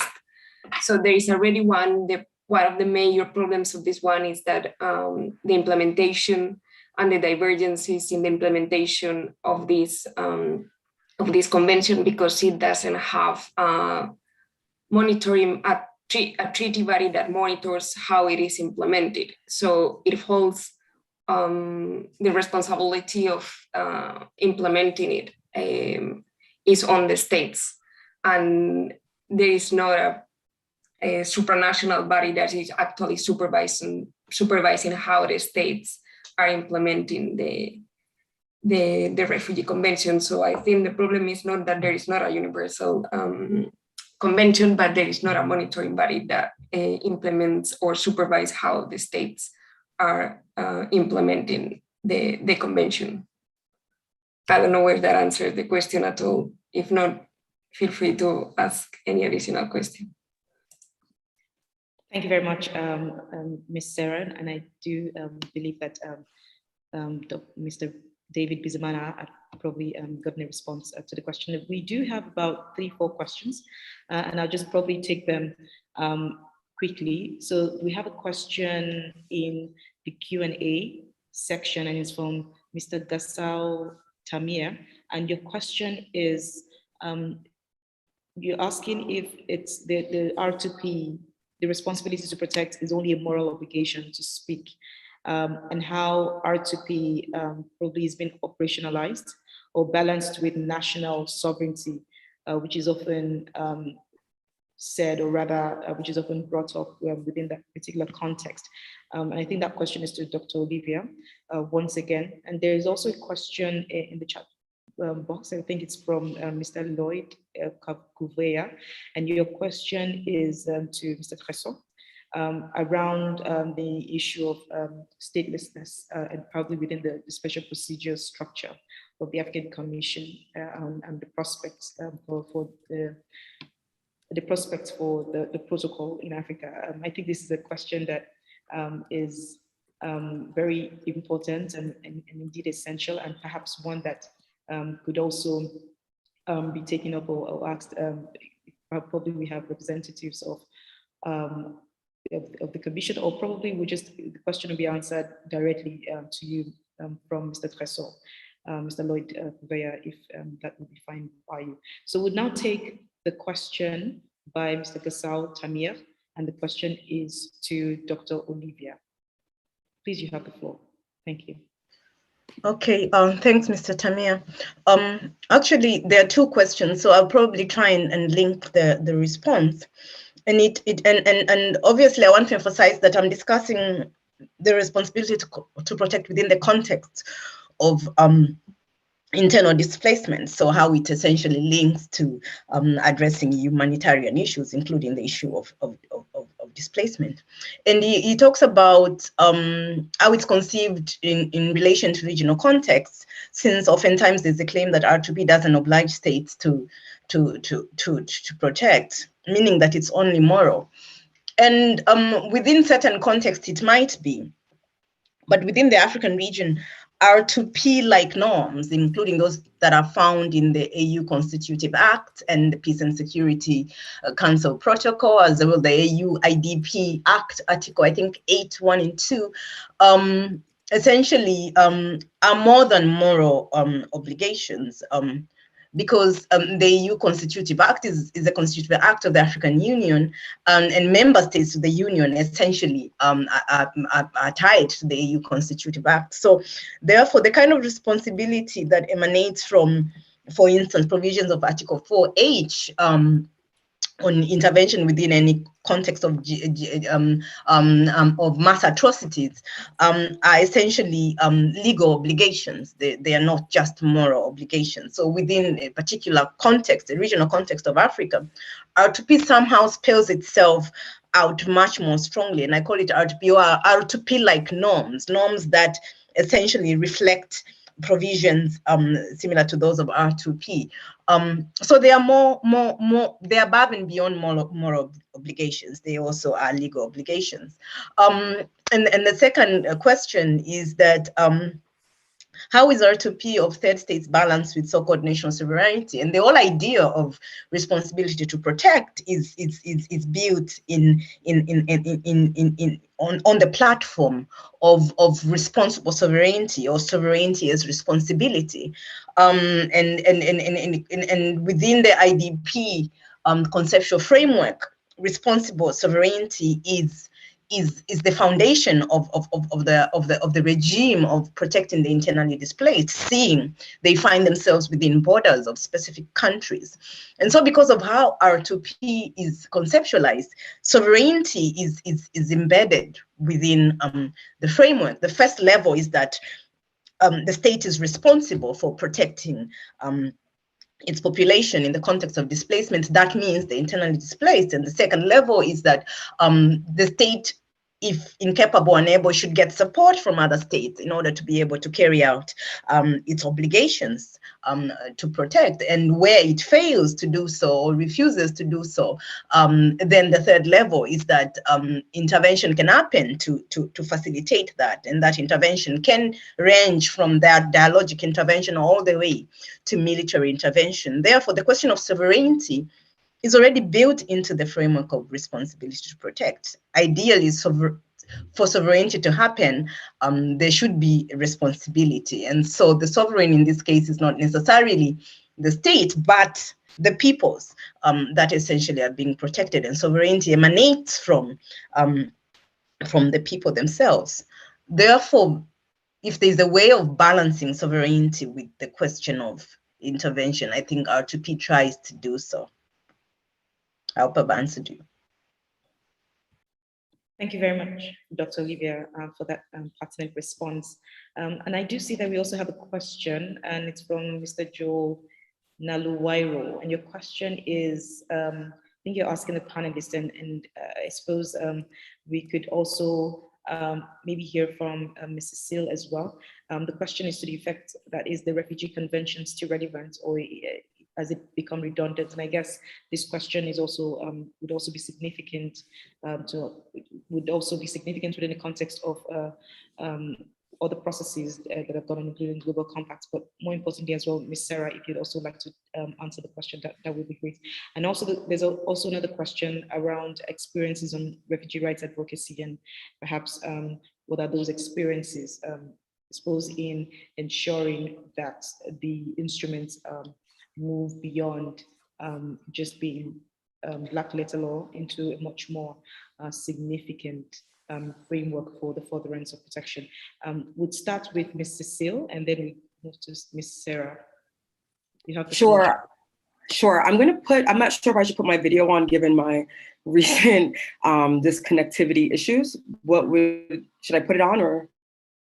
Not remotely. What do you think? Put it on, and probably if there's. Should I put the video on? Yeah, you can.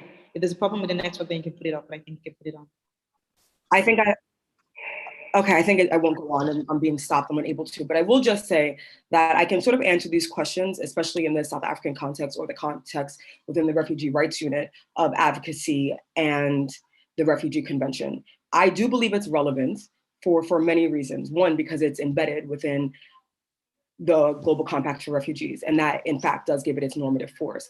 Not necessarily that governments have political will to be able or can be obligated to uphold the rights or whatever was put forth in the Global Compact for Refugees, but what it does do is create a normative force and pull for people to comply, or at least feel naming and shaming pressure for states to uphold the rights of refugees. And what we've seen in South Africa, or specifically the companies or in the organizations with which I've worked, being at the Refugee Rights Unit, is that when we have conversations with people who are refugees and asylum seekers and those who are undocumented, who are considered newcomers, knowing their rights is extremely important, especially when they're in communities that are completely and overwhelmingly policed by SAPs, and they have to walk around showing documentation. What does it mean then to be a newcomer and not be documented? Do you have a right to be in this country? Refugee law, the 1951 convention does state that you do have a right. Once you are on the shores of another government, you are seeking protection, you are then considered an asylum seeker. Refugee status determination then comes after, but you do have a right to be here. So what I found is that when people who come to this country or come to any country and seek a protection, they need to know their rights. And that's where it starts with the 1951 convention. I hope that answers the question. Thank you very much. I think that there was also a very interesting narrative around advocacy and how to, now that sort of helps in terms of ensuring that the law moves beyond just being redundant. Thank you very much for that. I'd like to move on to Miss Sarah. You have the floor. Yeah, I will just add that I likewise believe that the Refugee Convention is still relevant insofar as it has been domesticated, or at least some of the provisions have been domesticated into national legal orders worldwide. It's being cited by asylum judges, by asylum decision makers from the administrative bodies. So it continues to be applied, and as I said, it is now legally binding in many national contexts because it's been transposed into the national laws of many countries worldwide. So at least because of this, I think it continues to be relevant and applicable today. Thank you, Ms. Sarah, for your response as well. Very much appreciated. We do have a question in the chat, in the Q&A section from Mr. Nelson Otieno. And I think you speak about the politics of refugee protection being arguably deeper than the scope of existing legal frameworks. I suppose your question then is, which you ask in a very interesting ways, how do we legislate political will? But I think essentially what you're trying to ask is how do we ensure that we can move beyond the rhetoric to really ensuring that political protection is actualized within the context of the frameworks. And on this note, I guess if there are no further questions, I'd like to just have each of our panelists speak about this issue specifically in a minute or two, and probably also have last minute words that may be useful for us to really wrap up this discussion, but more importantly also reflect significantly on the question of the day. And I'd like to have us begin with Mr. Tresor. Yes. Start us off, and then we move in that way. Thank you very much. Thank you, Romola. On this particular question, I think the different regional, but also I think different regional and global instruments have tried to actually legislate global political will. If you look at different refugee conventions, and you can look also at the Kampala Convention, you have different obligations that are imposed on state in order to ensure the protection and the promotion and the fulfillment of the rights of refugees, migrants, and IDPs. So it behooves, I think, in my view, on the state themselves, but also on human rights bodies that have been established to ensure compliance with those instruments, to make sure that states are respecting their obligation. If I take the particular case of the African Commission, for example, if you look at the Kampala Convention enjoins states to report to the African Commission on measures that they have adopted in order to realize the rights provided in the Kampala Convention. But it's sad that states have only one state has so far reported to the African Commission, and it's Cameroon that has reported. So other states have not done so. So the other way to ensure that states, this political will that has been legislated in different instruments, including the Kampala Convention, to be realized is for the human rights bodies to take a proactive approach. You know, the African Commission, for example, has a protection and a promotional mandate. And through promotion of IDPs' rights, it can do much in order to ensure that states realize the rights, but also meet the international obligations. What the African Commission has done so far, and from our own experience, is actually to provide more normative guidance. And this is also something that is laudable, because some of the time states would argue that not only their legal framework is poor in order to meet certain needs of people in vulnerable situation, but also they can sometimes tell you that these legal frameworks are vague. That when we have institutions and organs such as the African Commission, which can adopt resolutions, but also general comment in order to guide how to interpret and how to report, I think this is something that needs to be strengthened.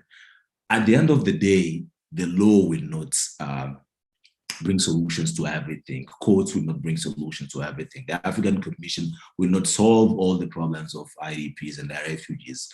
There will be need of multi-stakeholder engagement, and we should go beyond the laws. National civil society organizations should advocate before states, should pressurize states, national legislatures and judges in order to ensure that at the domestic level also there are non-legal mechanisms that are being taken.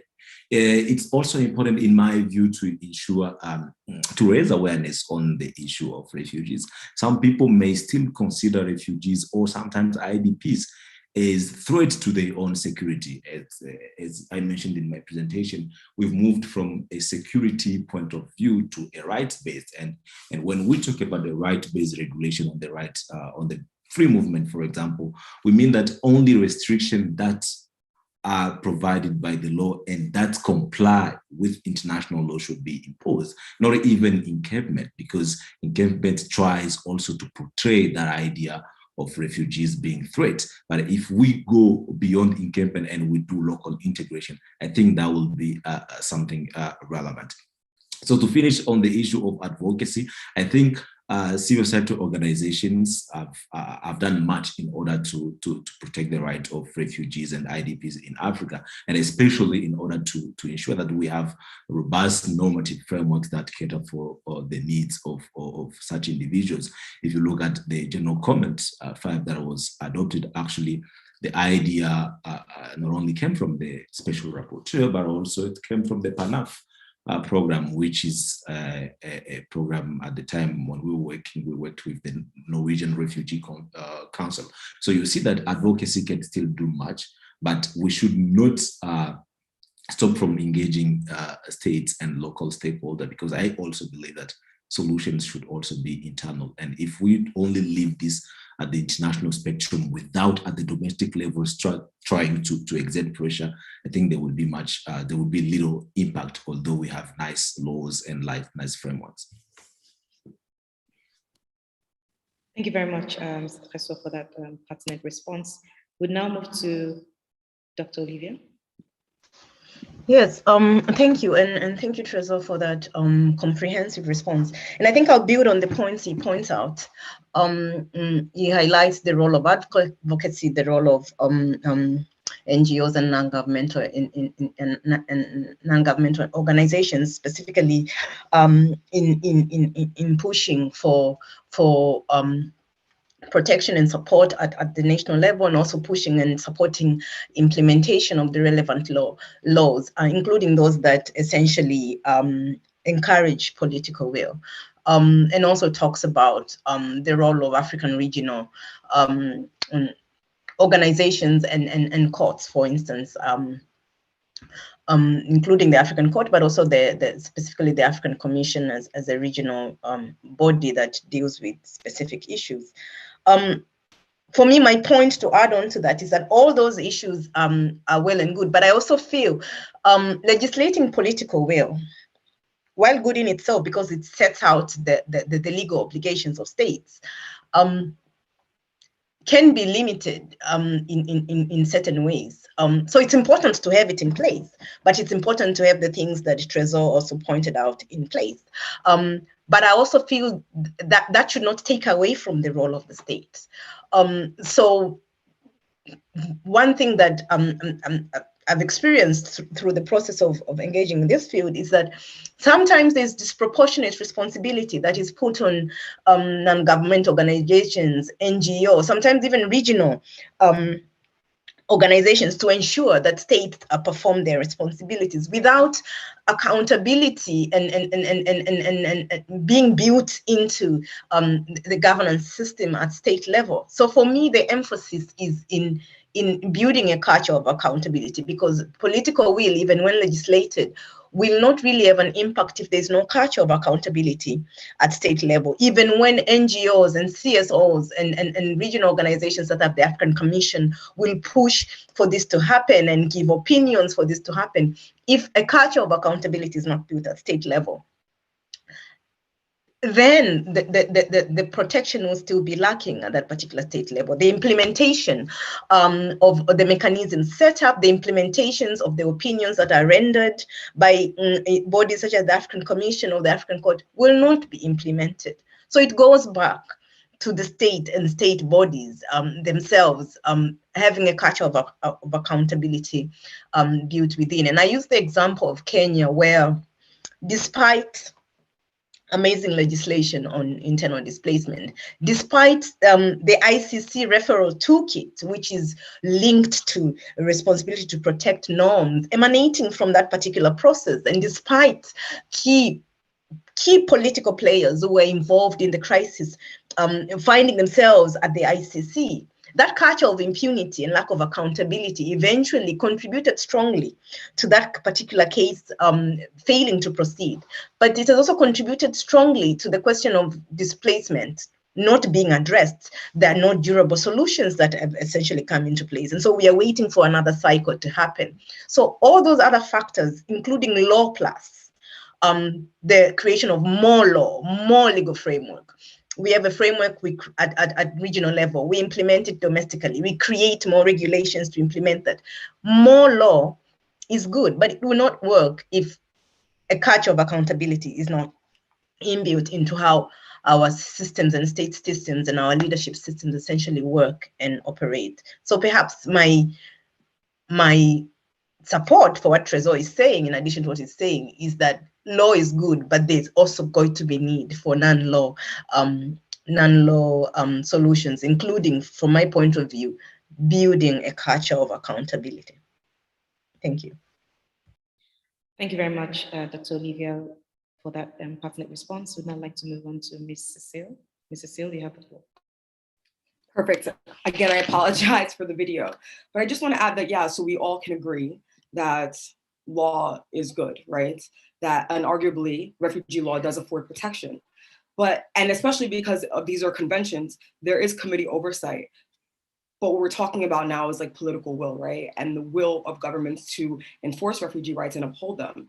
And I you know, politically and not academically, we can say that there is no, that we don't see very much political will for, especially now, as we move towards more restrictionist policies, we don't really see that much political will. But what I have noticed, and what I do believe is working, is that there's a response from the global community. And this sort of naming and shaming tactic has worked. And with this, advocacy networks on the ground have become the bread and butter, so to speak, for refugee communities to insist them of informing their rights and facilitating document holding. What I do believe, resources, diverting funds from other sectors doesn't really work. And then this sort of prioritizes citizens as opposed to refugees. And in this sort of space, then we start triaging refugees, and that becomes also the status quo. This refugee is entitled to more rights, as opposed to someone who, for instance, is part of the LGBTQI+A community.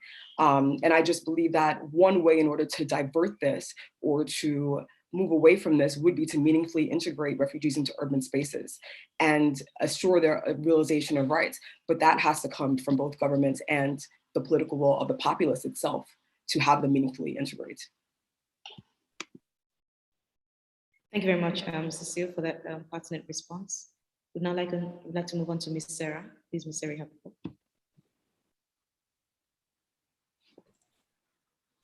Thanks. So I will just add that in terms of the political will of states, that the New York Declaration, it is not a binding instrument, regardless of the fact that it reaffirmed the obligations to respect the human rights of refugees and migrants and the obligations, the legal obligations that already exist in human rights treaties or in the Refugee Convention itself, or even in regional refugee regimes. And states agreed upon the adoption of a global compact on refugees and also a global compact for safe and regular migration. But still the state had the opportunity at that time to adopt a binding instrument, perhaps in the form of a protocol to the Refugee Convention, and still they decided to adopt a non-binding instrument, which still is a good achievement, but it may be not enough, or at least it shows that there is not a political will to agree on binding obligations with regards to the protection of refugees, asylum seekers, and migrants more generally. So I think I will just say that they missed the opportunity to agree on binding obligations. Thank you very much, Ms. Sarah, for that pertinent response as well. I do see that we're drawing very close to the end, given the time frame at this time, but I do sincerely hope that we've had a very pertinent time to reflect really on these issues, and your presence, you've really been enriched by the significant knowledge that has been provided in this context. Thank you to everyone for the pertinent contributions, and thank you for your presence at this valuable event. We do indeed value your presence. And I'd like to especially thank the team from Center for Human Rights who really made this possible. Ms. Yolanda Boyson, who is the Communications and Advocacy Manager. Thank you very much for really working to bring this event to light. And thank you very much, Ms. Teruna Naidu.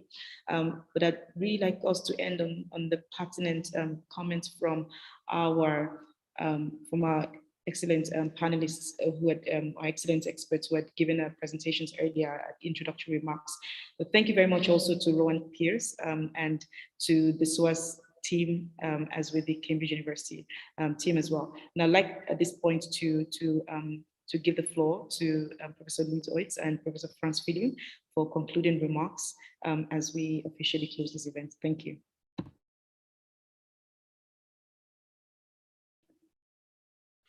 Thank you so much, Romola. I think all that there is left to me is really to echo what you've just said. I think we have had excellent panel discussions with very rich contributions, and I think we've already got an offer to discuss this more in the context of the African Commission. I think there will be further milestones ahead. I think the contributions also in the chat shows that there is real appetite for engagement on these issues and really a need for very targeted responses, both at the national level, but also across the continent in the various regional institutions. So I can only say that I'm very glad that this special issue has resonated so much. And I want to thank specifically Romola for really the initial conception of the special issue and the idea of making this happen. And a special thanks also to Olivia, not only for your excellent contributions today, but really for taking the lead on making the launch happen. So that is all that's left for me to say. Thank you all for this really excellent launch, which I greatly enjoyed, and I'm looking forward to more to come. Over to you, Frans, please. Yes, and again, I suppose re-echoing in conclusion, just thanking very much our team who helped us to assist us in setting this event up. But I think it is the underlying journal special issue that has the focus today, and we thank everyone once again for having contributed. We really appreciate the time and presence of our illustrious array of attendees We noted, and Romola noted, a number of people who also saw the opportunity to be present. We really appreciate all your attendances. It's like me being among well-established friends and colleagues. It's really appreciated. I think I just want to draw, maybe in conclusion, this link back to not only the adoption of treaties, but obviously the entry into force and the implementation and all the challenges in overcoming those gaps between the rhetoric and the actual practice.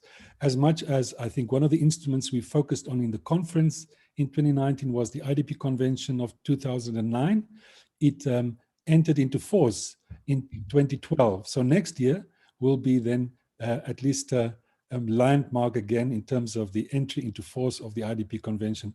And I already see us perhaps focusing, energizing ourselves around 10 years after the entry into force of the IDP Convention, linking this to our, I think, common and abiding concern, not just for celebrating the African-specific nature of engaging with these issues normatively, but also finding our own ways and means of ensuring effective and endurable, long-lasting solutions in practice and in application. Thank you once again to Romola, who's been really the star of the show, and not only of conceptualizing, but in a sense also bringing together many of the perspectives in the journal special issue itself. Thank you very much for everyone's attendance. Thank you very much for everyone who made this possible. Thank you. Good afternoon, good morning, good day.